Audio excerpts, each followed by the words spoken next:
ये जो बाल उतारने का भूत है कि बच्चे को बिल्कुल हेयरलेस बना दो, कि बीमार है तो नहलाना नहीं है, मेक्स एब्सोल्युटली नो सेंस। लेकिन जिसका आ रहा होगा उसका भी आना बंद हो जाएगा अगर आप बार बार यही बोलोगे, दूध तो नहीं आ रहा, दूध तो नहीं आ रहा, दूध कम पड़ रहा है।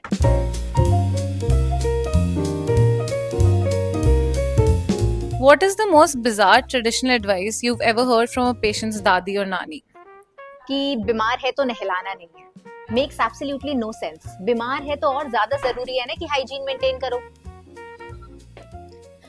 What was your most disastrous breastfeeding moment as a mom or as a pediatrician? Day 2 post delivery being told कि तुम्हारा दूध नहीं आ रहा है। गाय भैंस की तरह धारे थोड़ना बहेंगी, टाइम लगता है, हफ्ता लग जाता है, 2-3 हफ्ते तक दूध बनता रहता है। इतनी जल्दी कैसे जज कर दिया एक न्यू मॉम को? You bust the myth that diluting cow's milk reduces nutrition, yet some families still do it. Why do you think people trust these myths? I think myths come from half knowledge. So animal milk में caloric value जो होता है वो same होता है breast milk के साथ, लेकिन उसमें फैट, प्रोटीन और मिनरल कंटेंट इतना ज्यादा होता है कि उसको हेवी बोल देते हैं लेमन लैंग्वेज में। उस हेवीनेस को कम करने के चक्कर में कैलोरीज भी कम हो जाती है। सो तभी नॉलेज देना जरूरी है, तभी बुक भी लिख दी है। Let's see. How to handle children who are prone to watching TV screens while eating? I think parents को डिसिप्लिन होना पड़ेगा। देता कौन है स्क्रीन, बच्चे को दिखाता कौन है, एक्सपोज कौन करता है। और एक बार हो भी गया है तो आप डिसिप्लिन हो, 2-3 दिन नहीं भी खाएगा, बट आप डिसिप्लिन हो तो बच्चा अपने आप लाइन पे आ जाता है। तो I think parents need to change first. You write about temper tantrums and say parents should ignore and distract. What's the funniest tantrum you've ever seen? Funniest I think to each their own होगा, but मेरी तो अभी है 15 months का toddler मेरे पास। और funniest temper tantrum is whenever we tell her no, she starts making a face saying and then we everybody is prone to give her whatever she wants to do या give in to her demands. नहीं करना चाहिए, distract, चिड़िया दिखा दो वो better है, पर उसकी जिद नहीं माननी है। You say the goal is raising children with science and compassion, but in your experience, which is harder to teach parents? Science or compassion? Science, compassion तो होता ही है भाई, इनबिल्ट है। माँ बाप बन गए हो तो प्यार तो बहता है, लेकिन अगर साइंस नहीं पता होगी तो हम फंस जाएंगे कहीं ना कहीं। In your introduction, you say you become a complete pediatrician only after becoming a parent. What moment in motherhood made that line true for you? I think the moment I got my elder one in my arms, and every moment has been a learning lesson since then. रात में रोती है जब पता नहीं है क्यों रो रही है, सोती नहीं है भाई क्यों नहीं सो रही है, खाती नहीं है क्यों नहीं खा रही है। The learning goes on and on and on. You describe myths like don't brush your teeth after delivery and babies need kajal and twice a day massages. Which one was the hardest to challenge with families? Still is, I think, काजल। अभी भी लोगों को लगता है काजल तो लगाना ही पड़ेगा, अभी तक वो चैलेंज चल रहा है। बाकी तो आई थिंक हो रहा है धीरे धीरे settle. In chapter 1, you write about your own struggle to breastfeed after a C-section.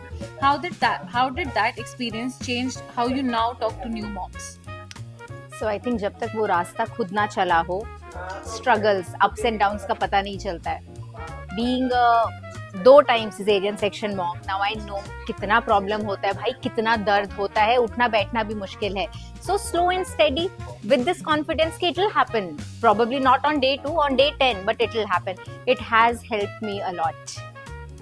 You talk about breastfeeding guilt. Why do you think so many mothers feel like they're failing at something that is so natural to them? सी आजकल everybody is talking about manifesting this and that. अगर आप positive चीज दिन में 5 बार एक नई माँ को बोलोगे जो कि वैसे इमोशनली बहुत प्रीडिस्पोज्ड होती है, ससेप्टेबल होती है, तो वही चीज हो जाएगी ना उसके साथ। आप दिन में 10 बार बोलो कितना अच्छा दूध तेरा आ रहा है, तो जिसका नहीं आ रहा होगा she will also start flowing, लेकिन जिसका आ रहा होगा उसका भी आना बंद हो जाएगा अगर आप बार बार यही बोलोगे दूध तो नहीं आ रहा, दूध तो नहीं आ रहा, दूध कम पड़ रहा है। So it's all about what energy you are giving to a new mom. You share that a nurse once pinched you to check milk flow. How did the pediatrician in you react versus the new mom in you? New mom was in बहुत सारा गुस्सा, and as a pediatrician I realized I have more work to do, more videos to make and a book to write, जिससे वो पहुंचे सब तक कि भाई ऐसे कॉन्फिडेंस खराब नहीं करो, डे 2 पे दूध नहीं आएगा, बी पेशेंट। In हमारे ज़माने में, you bust myths around skin color and fairness creams. What's the strangest beauty ritual you've heard for babies? दही से नहलाना, उपटन लगाना, बेसन से रगड़ना और ये जो बाल उतारने का भूत है कि बच्चे को बिल्कुल हेयरलेस बना दो. मतलब there's a list, there's not one but so many of them. You've written that a baby's colic increases when the mother is anxious. What's your go-to advice for calming a stressed new mom? So babies reflect your own energy. Colic होगा, भूख भी लगेगा, फालतू में रोएगा भी, लेकिन आपकी energy अगर ठीक नहीं होगी तो बच्चा वही एंशियस एनर्जी रिफ्लेक्ट करेगा, कोलिक और ज्यादा बढ़ जाएगा. तो chill, relax, let your doctor guide you and be calm and compose. तो बच्चा कम रोएगा और कम कोलिक होगा. In starting solids, you discussed the family pressure to feed babies spices early. What was your own approach with your kids regarding this? So luckily for me, मैं खुद spices नहीं खाती हूँ ज्यादा, तो मेरे लिए बहुत आसान था इंटीग्रेट करना. बाय फर्स्ट बर्थडे नमक और मिर्च को छोड़ के हमने सब कुछ इंट्रोड्यूस कर दिया था. बट येस, अगर आपके फैमिली पॉट में मिर्चें बहुत ज्यादा खाते हैं, you can probably 9 month onwards या धीरे धीरे हल्दी, अजवाइन, हल्दी हींग से शुरू करो, अजवाइन, जीरा और फिर अनियन, गार्लिक पेस्ट, जो जो आप डालते हो धीरे धीरे इंटीग्रेट बिल्कुल कर सकते हैं. You mentioned how babies learn eating habits by imitation. How did your daughters influence the food section in this book? I think specially about baby led weaning, मैंने सब कुछ अपनी बेटियों से ही सीखा है. बच्चे सबसे बड़ा टीचर होते हैं for a parent. It is a 2-way street. हम उनको कुछ सिखा रहे होते हैं और वो उससे ज्यादा हमें सिखा रहे होते हैं. So I think all about self eating, connecting with the food, TV बिना दिखाए खाना कैसे खिलाना है, मैंने सब अपनी बेटियों से ही सीखा है. There's a beautiful line about bridging the generation gap with the correct knowledge. What is one old parenting belief you have learned to respect and not reject? Co-sleeping. I think human babies are born at such an immature stage that they need constant supervision and touch. माँ का, पिता का, दादी, नानी, किसी का भी. I think co-sleeping is a beautiful क्या बोलेंगे उसको, tradition that we follow in our desi households, and it is very good for my baby's psychological and emotional health. You say this book is for parents and grandparents to be on the same page. If one sentence from your book could hang on every nursery wall, what would it be? See, I know babies don't come with a manual, so your बच्चों की doctor wrote one for you. Just have this line in your head and go ahead, read the book. In Sweet Dreams, you explain sleep regressions beautifully.